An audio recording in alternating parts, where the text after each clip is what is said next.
साथ ही इस वीडियो के अंदर अब हम हिटलर के बारे में बात करेंगे। हम हिटलर की जीवनी को समझेंगे, उसकी नीति को समझेंगे, उसकी राजनीति को समझेंगे। सारा कुछ हम इस वीडियो के अंदर साथ ही कवर करेंगे। साथ ही हमने पिछले वीडियो में मुसोलिनी का और उसके पिछले वीडियो में हमने फासिस्ट जो आइडियोलॉजी है उसका सिद्धांत क्या है इसकी जानकारी हम दे चुके हैं। आपसे हमारा अपील है कि वो दोनों वीडियो जरूर सुन लें। साथ ही अब हम इस वीडियो को शुरू करते हैं। हिटलर के पहले मुसोलिनी ने शुरू किया था ये फांसीवादी व्यवस्था का विचार। प्रथम विश्व युद्ध 1918 को खत्म हुआ था। 1918 को खत्म होने के बाद से जर्मनी का बहुत बुरा हाल हो गया था। जर्मनी पे बहुत सारे प्रतिबंध लगा दिए गए थे। प्रथम विश्व युद्ध का वीडियो है मेरा पीछे, उसको जरूर सुन लें आप। बहुत सारे हिस्सों पर दूसरे देशों ने कब्जा कर लिया था। बहुत ही बुरा हताशा निराशा का समय था जर्मनी के।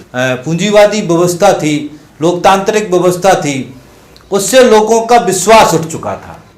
और फांसीवादी विचारधारा थी जिसने घोषित रूप से घोषित किया हुआ था कि हम समाजवादी विचारधारा, मार्क्स की विचारधारा का विरोध करते हैं।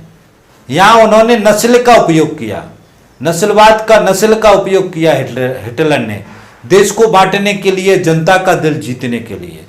तो फांसीवाद विभिन्न रूपों में आता है, ये भी हमको समझना है। अलग अलग तरीके के टूल इस्तेमाल करता है। तो साथी अब हम हिटलर की जो जीवनी है उसको साथी शुरू करते हैं। हिटलर का पूरा नाम था एडोल्फ हिटलर। और हिटलर का जन्म जो है 20 अप्रैल 1889 को ऑस्ट्रिया के बान नामक स्थान पर हुआ था। साथ ही इसमें बचपन में इसने पढ़ाई की और पढ़ाई करने के बाद ये पोस्ट कार्ड बनाता था, इसी से अपना जीवन का गुजारा करता था। उसके बाद से साथ ही 17 वर्ष की आयु में ये वियना चला गया और उसी समय प्रथम विश्व युद्ध चालू हुआ था। तो ये वहां से सेना में भर्ती हो गया और इसने फ्रांस में कई लड़ाइयों में ये शामिल हुआ और ये 1918 में युद्ध में घायल हो गया और इसी समय जर्मनी का पराजय हुआ। पराजय होने के बाद जर्मनी के ऊपर बहुत सारे प्रतिबंध लगा दिए गए। अस्पताल से आते ही 1918 में इसने नाजी दल की स्थापना की और इसी समय इसने एक स्वयंसेवक संगठन का गठन किया। जिस तरीके से स्वयंसेवक संगठन मुसोलिनी ने बनाया था उसी तरीके से इसने भी स्वयंसेवक संगठन बनाया। तो साथ ही इसके साथ जो स्वयंसेवक इकट्ठे हुए थे और उन्होंने ये नतीजा निकाला, इसने नाजी पार्टी के लोगों ने, कि ये आरोप लगाया कि जो जर्मनी की हार हुई है उसके जिम्मेदार यहूदी हैं, यहूदियों के कारण से जर्मनी की हार हुई है। और उसके बाद से हिटलर ने भी एक प्रोग्राम जारी किया जिसने कहा कि ये भूमि सुधार होने चाहिए। जो बसई की जो संधि हुई थी, बसई की संधि प्रथम विश्व युद्ध में पूरी समझा चुका हूँ, उस वीडियो को सुन लें आप। ये बसई की संधि को जो है समाप्त किया जाए, हमें स्वतंत्र तरीके से काम करने दिया जाए। उसके साथ ही एक विशाल जर्मन साम्राज्य स्थापित करने का लक्ष्य जो है, विचार जो है, जर्मन की देश की जनता के सामने रखा। फांसीवादी विचार से इस लक्ष्य को कायम करेंगे। तो पूरा एक विचार जिस तरीके से मुसोलिनी ने प्रस्तुत किया था उसी तरीके से हिटलर ने देश की जनता के सामने एक विचार प्रस्तुत किया। उस विचार प्रस्तुत करने के बाद से बड़ी संख्या में स्वयंसेवक हिटलर के साथ शामिल हो गए और इसके बाद से हिटलर काफी ताकतवर हुआ। 1918 से 1922 के बीच में जो उसने पूरा ये प्रचार तंत्र चलाया था। तो साथ ही 1922 में क्या हुआ कि हिटलर की जो स्वयंसेवक थे उनको एक सेना की टुकड़ी के रूप में तैयार किया और उनको व्हाइट पोशाक में सैन्य प्रशिक्षण करवाया उनको और उनको लड़ने के लिए तैयार किया। उसके साथ ही इसने क्या किया कि नाजियों का जो निशान था वो स्वास्तिक का चिन्ह था। हमारे हिंदू धर्म का जो स्वास्तिक का चिन्ह है वो इसका हिटलर का पार्टी का चिन्ह उसको घोषित किया।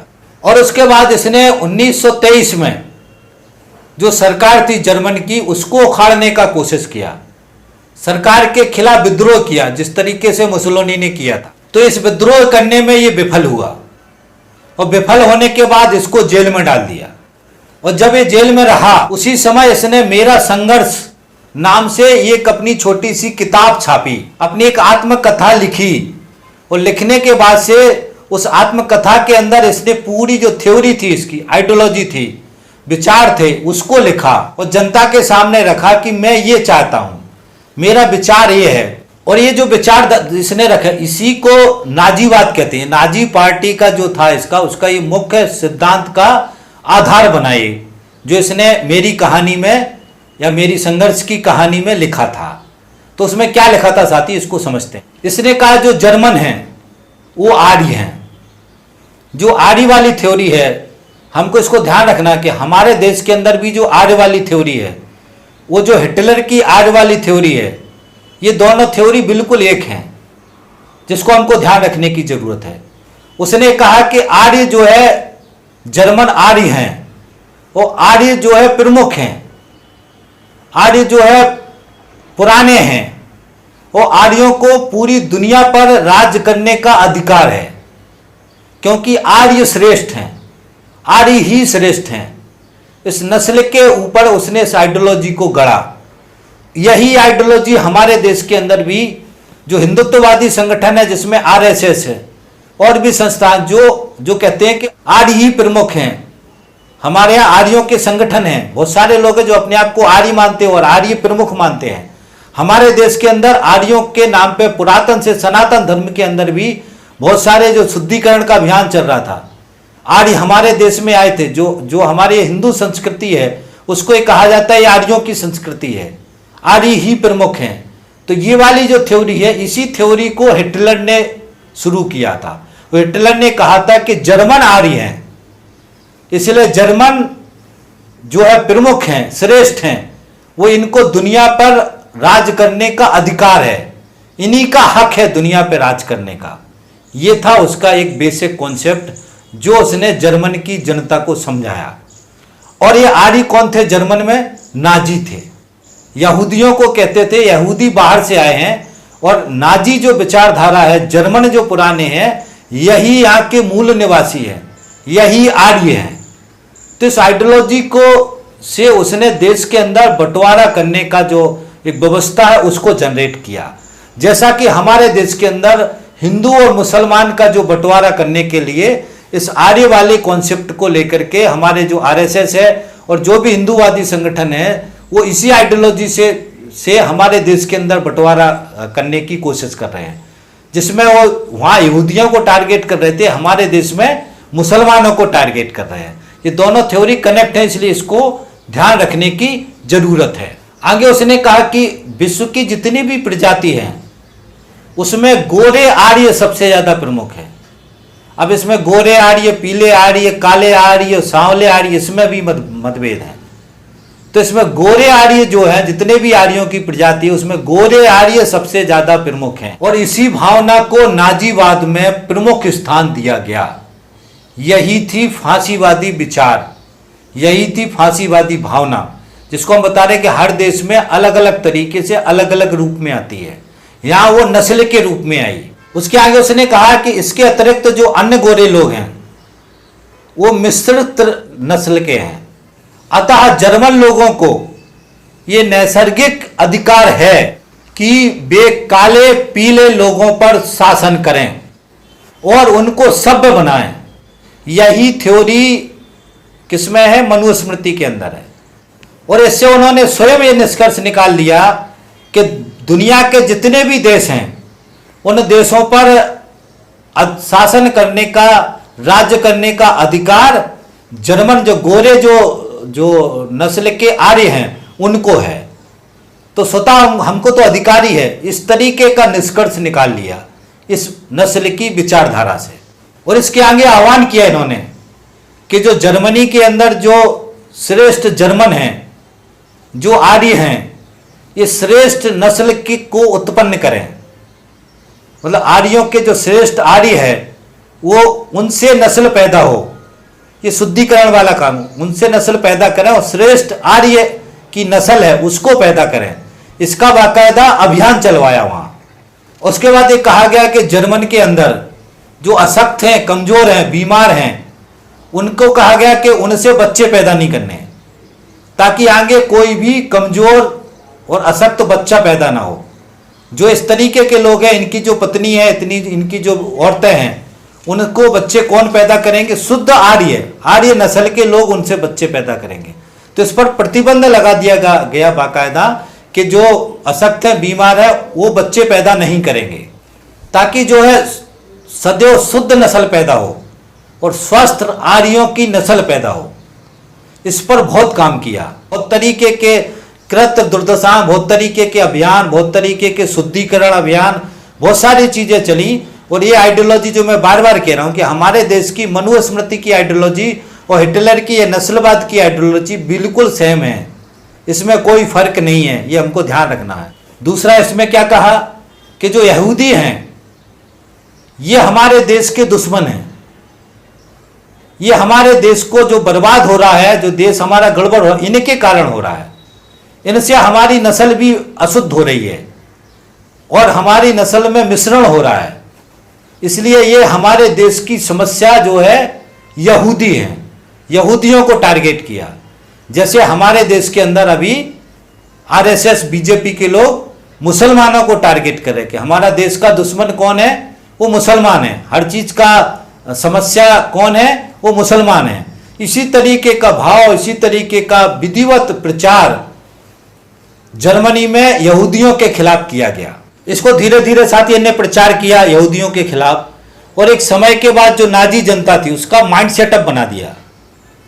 जैसा हमारे देश के अंदर मुसलमानों के प्रति जनता का एक माइंड सेटअप बनेगा, कुछ भी हो रहा है तो मुसलमानों के कारण ही हो रहा है, इसी तरीके का माइंड सेटअप यहूदियों के खिलाफ बना दिया। और एक समय के बाद इन्होंने ये घोषणा कर दी कि यहूदियों को देश से निकाल देना चाहिए।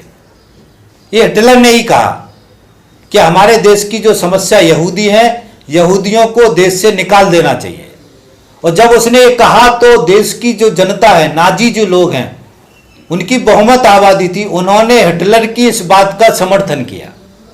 तो ये देखो जनता का माइंड सेटअप कहाँ लाके पहुंचा दिया। जनता को अपने कंट्रोल में कर लिया इस सारे विचारों से, और कंट्रोल में करने के बाद से उसकी मानसिकता को यहां तक ला लिया कि उसके गलत तथ्यों को, अब यहां पे मानवता खत्म हो गई, सब कुछ खत्म हो गया। एक वर्ग को दुश्मन बना दिया। दुश्मन बना करके जब उसके खिलाफ अत्याचार की घोषणा की तो बाकी जनता ने उसकी तारीफ की, उसको समर्थन किया।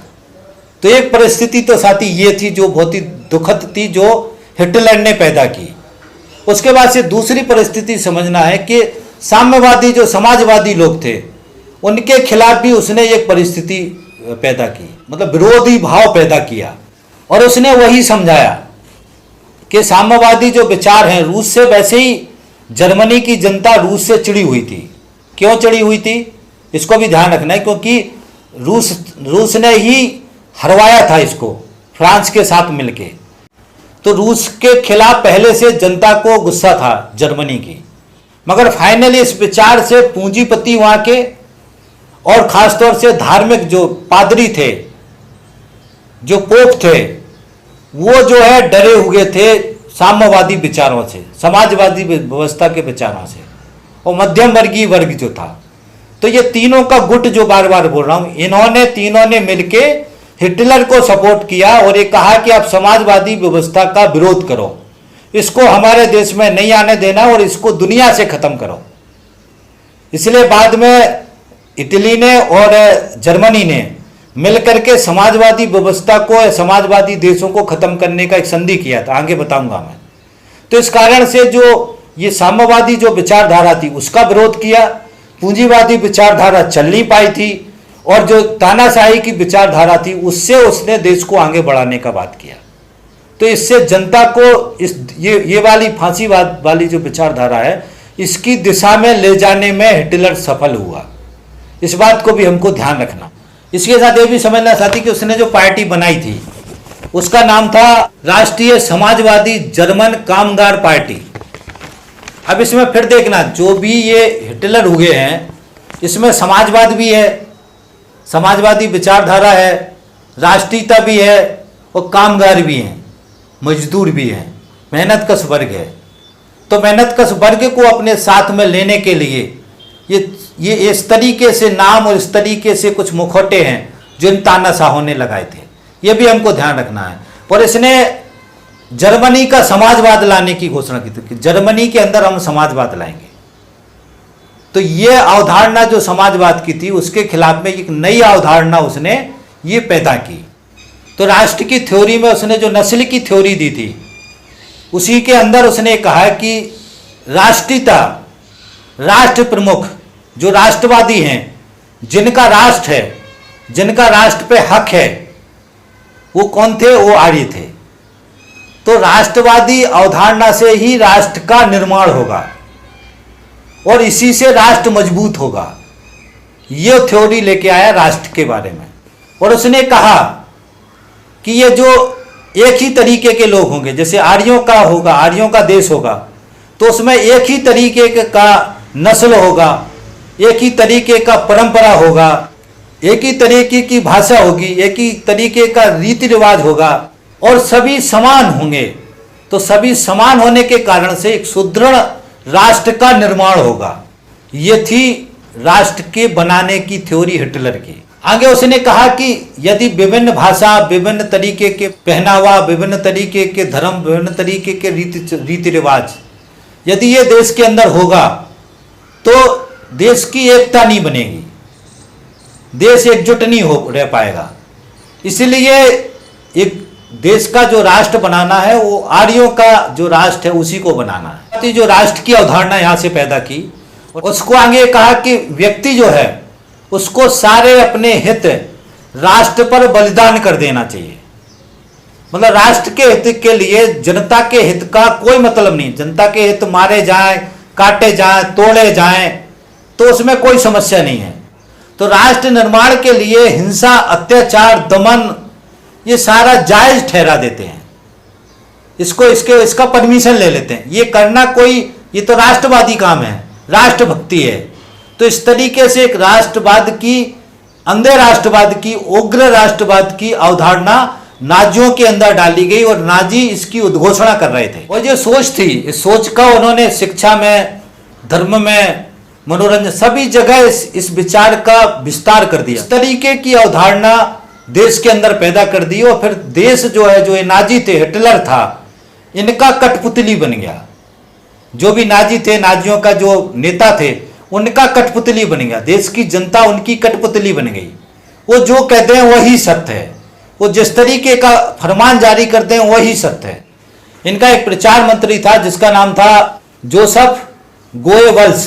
ये इनका प्रचार मंत्री था। हिटलर के बाद दूसरा स्थान इसी का था और इसका बहुत ही ताकतवर तरीके से प्रचार करता था। और इसका कहना यह था कि किसी बात को सत्य करना है, इसका बेसिक सिद्धांत था। तो उस बात को इतनी ज्यादा बार बोलो कि झूठ भी लोगों को सच लगने लगे और झूठ को भी लोग सच मानने लगे और सच मान के उसको स्वीकार करने लगे। तो ये थ्योरी थी इसकी और इसी थ्योरी को हिटलर ने लागू किया। बहुत सारे झूठ, बहुत सारे तर्क, बहुत सारे झूठे तथ्य जनता को उत्साह बढ़ाने के लिए बनाए गए, प्रचार किए गए, फैलाए गए और उनसे जनता को लड़ने के लिए तैयार किया गया। तो इसका अर्थ यह था कि किसी भी तरीके का कुछ भी बोलो, मगर उनका लक्ष्य था कि जनता का जो माइंड सेटअप वो बनाना चाहते हैं, वो माइंड सेटअप बनाना, उस माइंड सेटअप बनाने के लिए जितने भी झूठ बोलने पड़े, जिस तरीके के माहौल बनाना पड़े, वो माहौल बनाओ। और वो माहौल ये बनाते थे। ये इसमें बहुत ही सातर था और बहुत ही विषैले भाषण देता था। यहूदियों के खिलाफ तो बहुत ही इतने खतरनाक भाषण देता था कि लोग उनको आमने सामने काटने लगे। बहुत ही विषैले भाषण देता था। तो इस तरीके का इनका ये प्रमुख प्रचार मंत्री था जिसने इस पूरे झूठे को तंत्र को सही तंत्र में बदला। और इसका हास्य जो आखिरी हुआ साथियों, फाइनली जब ये पता चला कि हिटलर ने जो है आत्महत्या कर ली, उसके बाद से हिटलर का सपना था कि ये वाइस चांसलर बनना है।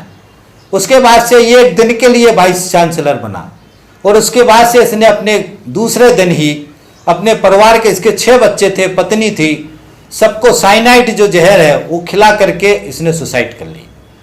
बहुत सारे लोगों ने सुसाइड करके मरे हिटलर के साथ में जो थे। तो बहुत ही इनका दर्दनाक अंत हुआ। जितने भी ये तानाशाह थे वो इनके साथ में तानाशाही कर रहे थे। और ये झूठ की थ्योरी जो है आरएसएस, हमारा देश का में जो आरएसएस है, इस थ्योरी को बहुत ही प्रमुखता से मानता है। आरएसएस के इतने सारे झूठे प्रचार हैं जो धर्म के नाम पे करते हैं, धर्मों के नाम पे फैलाते हैं, धर्म के नाम पे डर फैलाते हैं तो इस झूठ को जो है, इसकी थ्योरी को आरएसएस ने स्वीकार किया और हमारे देश में बहुत अच्छी तरीके से लागू किया। आप ये देखेंगे कि आरएसएस के लोगों को झूठ बोलने में बिल्कुल शर्म नहीं, और झूठ इतनी ताकतवर तरीके से बोलते हैं कि आप अच्छा, जो सच्चा आदमी है वो डर जाता है, वो कंफ्यूज हो जाता है। यही इस थ्योरी की ताकत थी कि झूठ इतनी ताकत से बोलो कि जो आदमी जो है उससे कंफ्यूज हो जाए।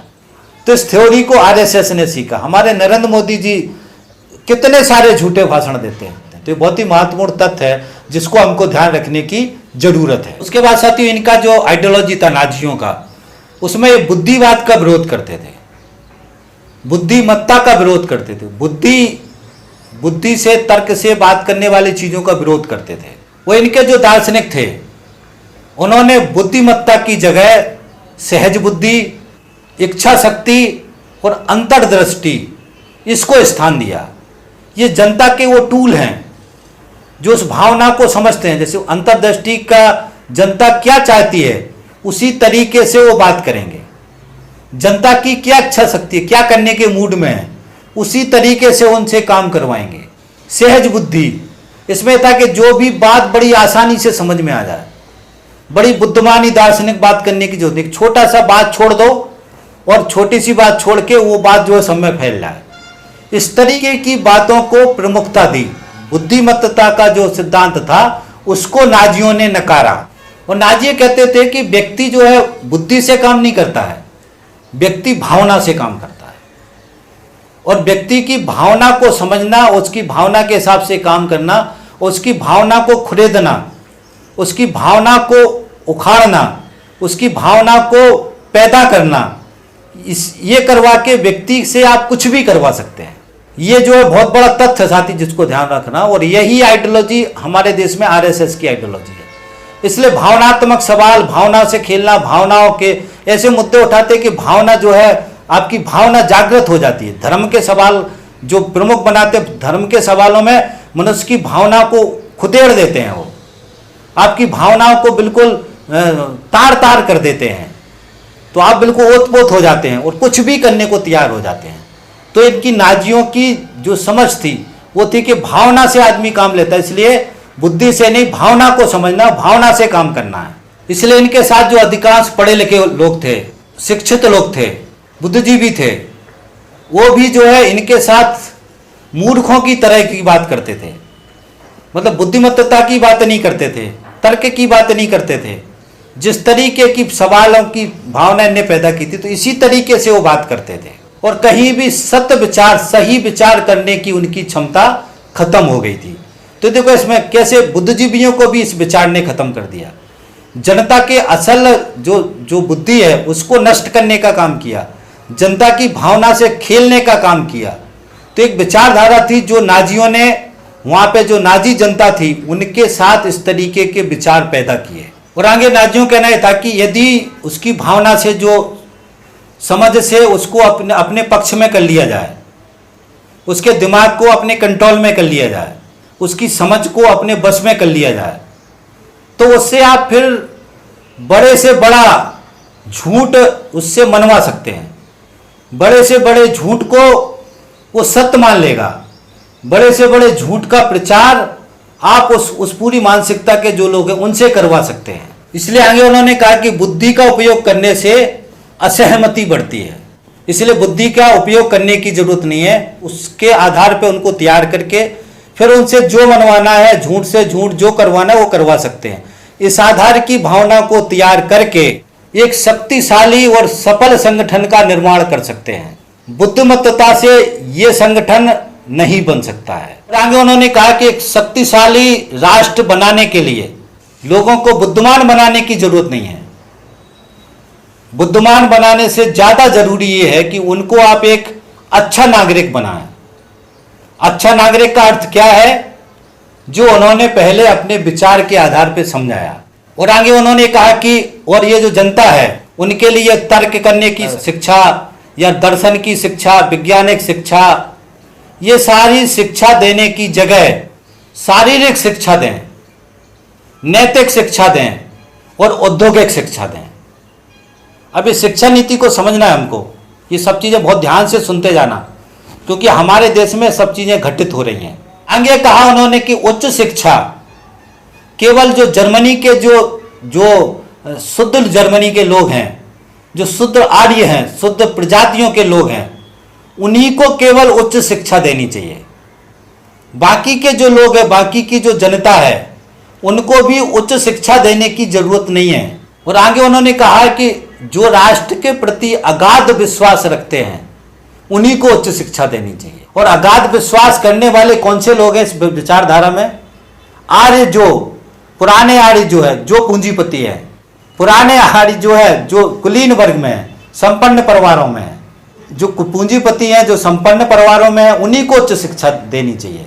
ये फांसीवादी विचार की थ्योरी है। आज हमारे यहाँ जो शिक्षा का निजीकरण हो रहा है, शिक्षा महंगी हो रही है, इसका कारण भी यही है कि शिक्षा सिर्फ उच्च कुलीन वर्ग को देनी है। उच्च शिक्षा अधिकारी, उच्च अधिकारी, doctor, engineer, IAS officer, collector, SDM, न्यायाधीश, ये सारे कुलीन वंश के लोग बनने हैं, पूंजीपति वर्ग के बच्चे बनने हैं। जो आम जनता है, मेहनतकश वर्ग है, उसके बच्चों को उच्च शिक्षा नहीं देना है।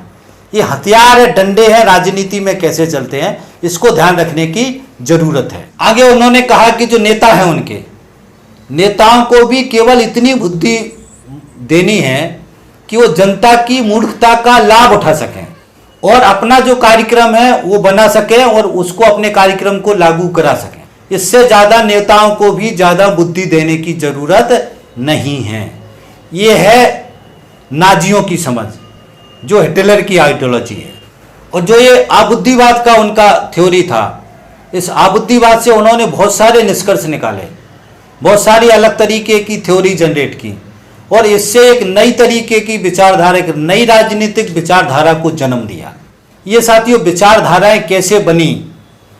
अब जो मुसोलिनी की विचारधारा थी वो भिन्न थी, इसकी जो फांसीवादी की विचारधारा वो भिन्न है, मगर ये भी एक फांसीवादी की विचारधारा किस तरीके से तैयार हो रही है। एक विचार था जिसको और समझना, वो है अंधश्रद्धा। अंधश्रद्धा को हमारे यहाँ, हम अपने देश में अंधभक्त बोलते हैं आज की तारीख में।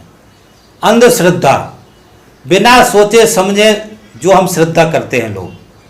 हिटलर ये मानता था कि व्यक्ति जो है बुद्धि और विवेक के स्थान पर अंधश्रद्धा से कार्य करता है और यह अंधश्रद्धा लोगों को राष्ट्र के निर्माण के लिए बड़े से बड़ा बलिदान देने के लिए प्रोत्साहित कर सकती है। और इसी थ्योरी के हिसाब से जो नाजी थे, उन्होंने कई अंधश्रद्धाएं फैलाई हुई थी, कई अंधश्रद्धाएं को पैदा किया, बनाया और इन्हीं अंधश्रद्धाओं से उन्होंने पूरी जनता को राष्ट्र के साथ खड़ा होने के लिए तत्पर किया। तो ये साथियों एक विचार है, अंधश्रद्धा का भी एक विचार है, जिस विचार से धीरे धीरे करके, जैसे हमारे देश के अंदर अभी धीरे धीरे करके प्रचार करके मोदी मोदी मोदी मोदी, अभी एक अंधश्रद्धा पैदा हो गई लोगों के ऊपर के मोदी सही है। बड़ी संख्या में ऐसे, उनको कुछ भी पता नहीं है, मोदी सही काम कर रहा है, मोदी देश सही चला रहा है और मोदी से अच्छा कोई नहीं है। जो भी करे वो मतलब सही करेगा, कुछ भी करे वो मोदी सही करेगा, कोई सवाल नहीं, कोई तर्क नहीं, कोई जवाब नहीं। यह है अंधश्रद्धा। और इसी अंधश्रद्धा से में जब जनता पहुंच जाती है, तब फिर जो शासक होता है वो तानाशाही करता है। वो उन विचारों को, जो अंधश्रद्धा करते हैं, अंधभक्त हैं, उनको ये विचार पता नहीं है कि आरएसएस की जो थ्योरी है उसमें हिटलर की जो आइडियोलॉजी है उसके अंदर एक अंधश्रद्धा की भी थ्योरी है, जिसको आरएसएस ने बड़ी सावधानी पूर्वक हमारे देश में इसको पैदा किया है। इससे समझना है और इससे सावधान होने की जरूरत है। नाजियों ने एक और अंधश्रद्धा जो है फैलाई, प्रचार किया कि हर व्यक्ति को लड़ना है। जैसे बोलते हैं हर व्यक्ति को सैनिक की शिक्षा लेना है, हर व्यक्ति को सैनिक बनना है, हर व्यक्ति को फौजी बनना है। ये ऐसी पैदा की कि उन्होंने कह दिया कि जो लड़ना नहीं चाहता उसको जीवित रहने का भी कोई अधिकार नहीं है। जो लड़ना नहीं चाहता उसको जीवित रहने का अधिकार नहीं है। वो इस अंधश्रद्धा से उसने पूरे देश की जो जनता है उसको लड़ने के लिए तैयार करा दिया। पूरी देश की जनता लड़ने के लिए उसके साथ खड़ी हो गई, जिसके तहत उसने इतनी सारी तानाशाही दुनिया के ऊपर थोपने की कोशिश की। दो चीजें और समझना है कि वो लोकतंत्र का विरोधी था। जो भी तानाशाह है, लोकतंत्र है, उदारवादी जो नीतियां हैं, जो डेमोक्रेसी है, उसका विरोधी होता है, जो हम पहले भी समझा चुके हैं। तो हिटलर जो है लोकतंत्र विरोधी था, और जो वोट का राजनीति था, वोट डाल के सरकार बनाने का राजनीति था, नेता चुनने का राजनीति था। हिटलर के अनुसार जो अधिकांश व्यक्ति हैं उनकी बुद्धि जो है शून्य होती है, और बहुत सारे लोग मूर्ख होते हैं, बहुत सारे लोग कायर होते हैं, और बहुत सारे लोग निकम्मे होते हैं। बहुत सारे लोग ऐसे होते हैं जो गुलाम होते हैं, जो पैसे में लालच में बिक जाते हैं। ऐसे लोग जो है अपना हित और राष्ट्र का हित नहीं सोच सकते। इसलिए उनका कहना था कि ये जो वोट से नेता चुनते हैं जनता, ये जनता का जो है बुद्धि नहीं है। तो ऐसे लोगों से जो चुनना है, इनसे फैसला कराना है, ये ठीक नहीं है। ये किसी सही आदमी को नहीं चुन सकते, ये सही विचार को नहीं चुन सकते। ये कह करके वो लोकतंत्र जो व्यवस्था है उसको खारिज करता था, और वो कहता था कि ऐसे जो लोग हैं इनके ऊपर शासन चलाने वाले कुछ ऐसे प्रमुख लोग होने चाहिए, कुछ लोगों द्वारा, जो दिमागदार लोग हैं उनके द्वारा ही इनके ऊपर शासन चलाया जाना चाहिए। इससे वो जो तानाशाही व्यवस्था है उसको सही ठहराता था, वो लोकतांत्रिक जो व्यवस्था है उसको नकारता था, उसकी आलोचना करता था। दूसरा साथी जो साम्यवादी विचारधारा थी, जो समाजवादी विचारधारा थी, उसको कैसे विरोध करता था वो। उसने कहा कि साम्यवाद ये कहता है कि अर्थ या धन ही सभी कार्यों का प्रेरणा स्रोत है, और धन के लिए ही व्यक्ति कार्य करता है, और उसी के अनुसार सामाजिक और राजनीतिक व्यवस्थाएं पैदा होती हैं।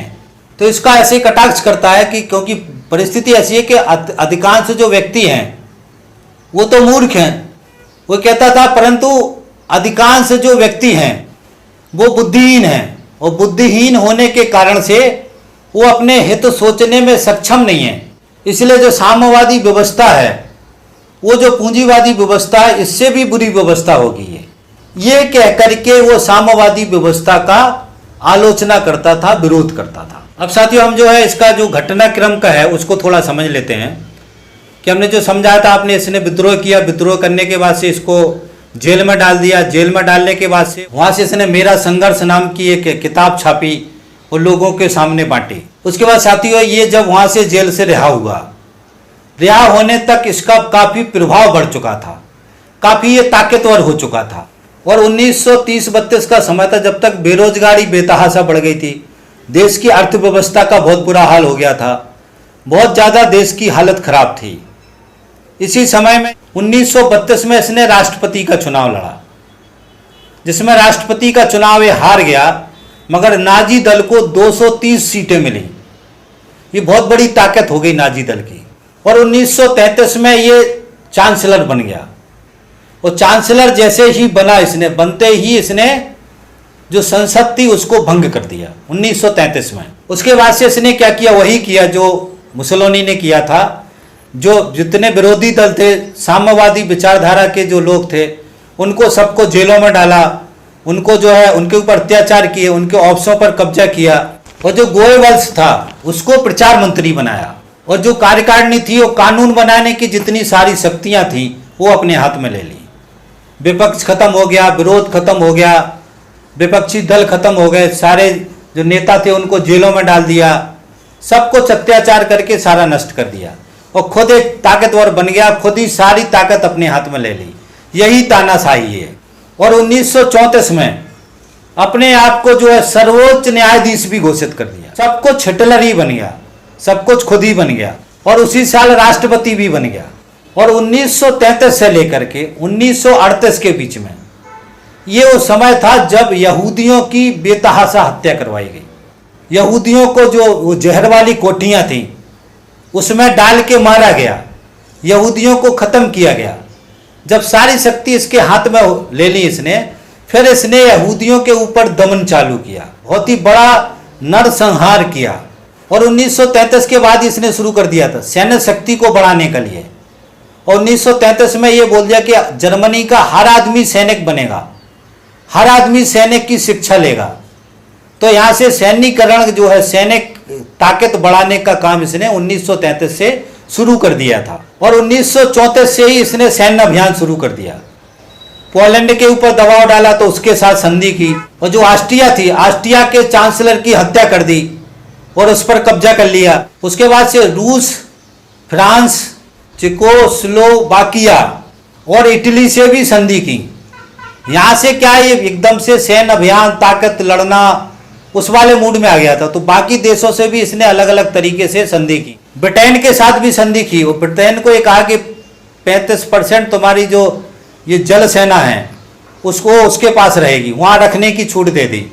और इसके बदले उसने कहा कि ब्रिटेन को कहा कि तुम जो है तटस्थ रहना है, तुम किसी भी ग्रुप में शामिल नहीं होना है। और 1936 में जो वर्साय संधि थी उसको भंग कर दिया, और जो राइन नदी के आसपास जो फ्रांस की सेना थी, राष्ट्र संघ की जो सेना थी, उनको हटाने के लिए सेना को भेज दिया। 1937 में इटली के साथ संधि की। इटली के साथ संधि जो मैं आपको पहले वीडियो में बता चुका हूँ, मुसोलिनी के साथ और हिटलर के साथ संधि हुई थी। और उसके बाद से इसने ऑस्ट्रिया पर कब्जा कर लिया, और यहीं से साथी जो द्वितीय विश्व युद्ध हुआ था उसका आधारशिला रखा, लगभग यहीं से शुरू हो गया था। हिटलर की इस पूरी अराजकता के कारण से लगभग द्वितीय विश्व युद्ध है, उसमें हिटलर और मुसोलिनी का एकता बन गया था। वो एकता बनने के बाद से ये द्वितीय विश्व युद्ध होगा, ये लगभग सुनिश्चित हो गया था। और 1939 से द्वितीय विश्व युद्ध शुरू हुआ और फाइनली जो है लड़ाई हुई। फिर बाद में इसने रूस के ऊपर भी हमला कर दिया। फिर रूस की जो सेना थी वो जो है बर्लिन को घेरा, उन्होंने वहाँ पे कब्जा किया। और जैसे ही उसको समझ में आ गया कि रूस की सेना ने हमारी सेना को हरा दिया और उसको जिंदा पकड़ने के चक्कर में थे रूस वाले, तो इसने फिर 1945 में आत्महत्या कर ली, खुद को गोली मार ली। बहुत दर्दनाक इसकी मौत हुई, इसके बारे में हम आगे बात करेंगे साथी। तो ये था इसका घटनाक्रम जो इसने चलाया। अब साथी इसकी हम अर्थव्यवस्था को थोड़ा समझ लेते हैं। और इन्होंने क्या किया, तो उत्पादन बढ़ाने के नाम पे ये जितनी भी हड़तालें हैं, श्रमिकों के अधिकार हैं, उनको सबको खत्म कर दिया था, उन पर रोक लगा दी थी। और ये समझाया गया था कि ये राष्ट्र हित के लिए किया जा रहा है। जैसे हमारे यहाँ के देश में राष्ट्र हित में सारे श्रम कानून खत्म कर दिए। साथ ही जो बेरोजगारी बहुत ज़्यादा थी, तो बेरोजगारी के लिए इसने नीति बनाई कि एक परिवार से एक व्यक्ति को रोजगार मिलेगा। ये नीति बनाई इसने, एक परिवार से एक व्यक्ति को नौकरी मिलेगी। और उसको काम के लिए लगाया, पूंजीपतियों को बोला कि इनको रोजगार दो। जो बेरोजगारी बहुत ज़्यादा थी। उसके बाद कुछ समय बाद उसने क्या किया कि जो ज़्यादा वेतन पाने वाले अधिकारी थे उनके जगह एक की जगह 2 आदमी भर्ती करने, उनका वेतन कम कर दो। जैसे किसी का वेतन 50,000 रुपये महीना है, तो जो 50,000 वाला उसका वेतन 25,000 करो, 25,000 का एक आदमी और भर्ती करो। तो इससे क्या हुआ कि बड़ी संख्या में जनता को रोजगार मिला। और बेरोजगारी को खत्म करने की ये नीति थी जो हिटलर ने लागू की थी। ये जो हिटलर ने सारे काम किए, इससे थोड़ा सा अर्थव्यवस्था मजबूत हुई। एक चीज़ और है जिसको समझना है, उसके पास, हिटलर के पास एक कला थी, वो भाषण देने की कला थी। बहुत अच्छा बोलता था, बहुत ही ताकतवर तरीके से बोलता था, जनता का दिल जीत लेता था। हिटलर से लोग प्रेम करते थे, प्यार करते थे। एक समय ऐसा था, वो हिटलर को सच्चा देवदूत कहा जाता था कि सच्चा देवदूत है, इससे अच्छा कोई नहीं है। तानाशाही से उसने सबसे पहले विपक्षी दलों का सफाया किया था। और उसने आखिरी में जो अवधारणा दी थी उसमें यह था कि एक राष्ट्र और एक दल और एक नेता का उसने सिद्धांत दिया, और इस सिद्धांत को क्रूरता से लागू किया। हिटलर की आलोचना करने का मतलब होता था मृत्यु। हिटलर का बात का विरोध करने का मतलब होता था देशद्रोह। और इसके शासन व्यवस्था में किसी के लिए कोई स्थान नहीं था, चाहे वो प्रेस हो, चाहे वो लेखक हो, राइटर्स हो, पत्रकार हो, कोई भी डेमोक्रेटिक फंक्शनिंग अलाउ ही नहीं थी। कोई विपक्ष नहीं था, कुछ भी नहीं था, सिर्फ हिटलर था। तो इस तरीके का शासन व्यवस्था हिटलर ने चलाया साथियों। वो अंत साथी बहुत बुरा हुआ हिटलर का। हिटलर ने अपने आप को गोली मारी। क्यों गोली मारी, ये भी समझना है। मुसोलिनी का जिस तरीके से डेड बॉडी मिला, तो उसको डर ये था कि अगर मैं मिल गया जिंदा तो मेरी भी जनता बहुत बड़ी बुरी दुर्दशा करेगी। तो इस कारण से 1945 में मुसोलिनी भी मरा था। मुसोलिनी उससे थोड़े पहले मरा था। उसका शरीर जनता को नहीं मिलना, मृत्यु के बाद भी शरीर नहीं मिलना है जनता को। तो उसने जहर भी लिया हुआ था। बहुत सारे उसका जो ग्रुप था, सारे लोगों ने, जैसे उसका जो प्रचार मंत्री था, उसने, उसकी पत्नी, बच्चों ने सुसाइड की। बड़ी संख्या में लोगों ने, इसके जो समर्थक थे उन्होंने सुसाइड की, बड़ी संख्या, बहुत ही दर्दनाक मौत हुई इनकी।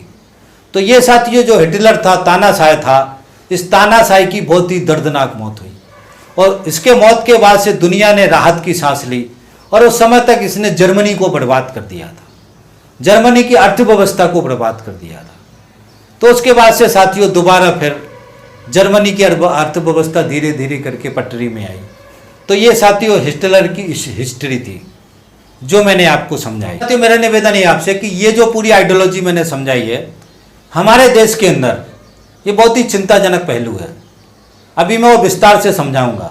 हमारे देश के अंदर ये जो फांसीवादी विचारधारा है, फांसीवादी विचार है, ये जो विचार हिंदुत्व का जो आइडियोलॉजी है उसके रूप में हमारे देश में आया और जो आरएसएस के लोग हैं, जो हिंदू महासभा के लोग हैं, इन्होंने इस फांसीवादी विचार को स्वीकार किया, फांसीवादी विचार की जो विचारधारा उसको स्वीकार किया।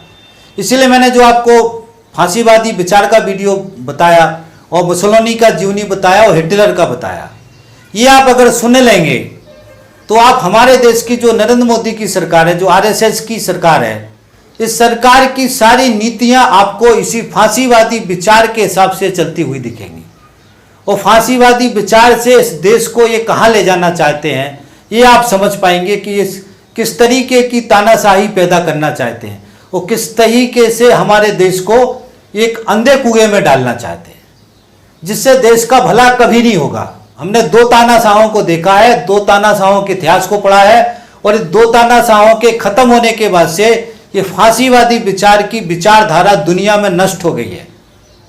कोई भी किसी भी देश ने इस विचारधारा को खत्म कर दिया, मगर ये विचारधारा हमारे देश के अंदर हिंदुत्व के रूप में आई है और हिंदुत्व के रूप में आने के बाद से आज़ादी के 70 साल बाद और जो है 1925 में आरएसएस बना था, आज 1920 है, 95 साल से ये विचारधारा, फांसीवाद की विचारधारा हमारे देश में पनप रही थी, हमारे देश में बढ़ रही थी और आज इस फांसीवादी विचारधारा के हाथ में हमारे देश की राज सत्ता है, वो इनके कब्जे में है।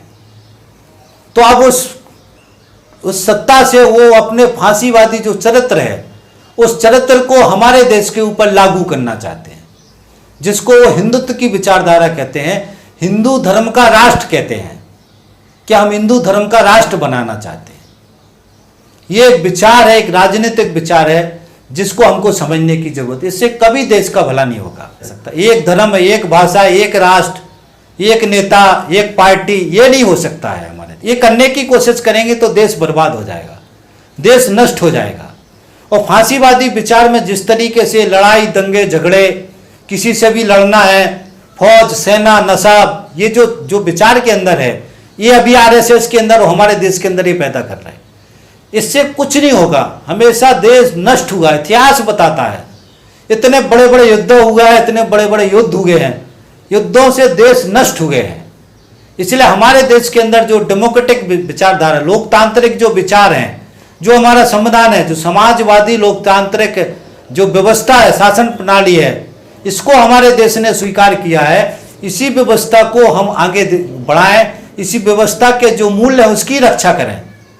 ये आज सबसे बड़ी चुनौती हो गई है। हर देशभक्त का, हर राष्ट्रभक्त का ये चुनौती है कि सारे मूल्यों की रक्षा करें। वो एक चीज़ और समझना साथी, राष्ट्रवादी और राष्ट्रभक्त, जो ये तानाशाही का राष्ट्रवादी और राष्ट्रभक्ति है उसमें, और जो देश का राष्ट्रभक्ति है और राष्ट्रवाद है उसमें बहुत फर्क है। इस अंतर को भी समझना है। और इस अंतर के लिए साथ एक वीडियो में अगला बना देता हूं ताकि अगला वीडियो आप सुन लें, ताकि इस तर्क को भी आप समझ पाएंगे। तो ये सारी जो है तानाशाही की जो आइडियोलॉजी, इसको साथी समझ पाएंगे। अब इस वीडियो को साथी हम यहीं खत्म करते हैं। चैनल को आपने यदि सब्सक्राइब नहीं किया है तो हमारे चैनल को सब्सक्राइब कर लें, घंटी दबा दें और हमारे चैनल की प्ले लिस्ट में जो दर्शन की सीरीज है उसके वीडियो जरूर सुनें। बहुत ही मेहनत से हमने तैयार किए हैं, उनके वीडियो को सुनें और इन सारे वीडियो को शेयर करवाने में सहयोग करें। जनता में पहुंचाने के लिए आप सबका सहयोग का ज़रूरत है, तो इनको शेयर करवाने में सहयोग करें। इसी आशा उम्मीद के साथ कि आप सहयोग करेंगे। मैं अपनी बात खत्म करता हूं। थैंक यू साथी, धन्यवाद, थैंक्स। मिलते हैं अगले वीडियो।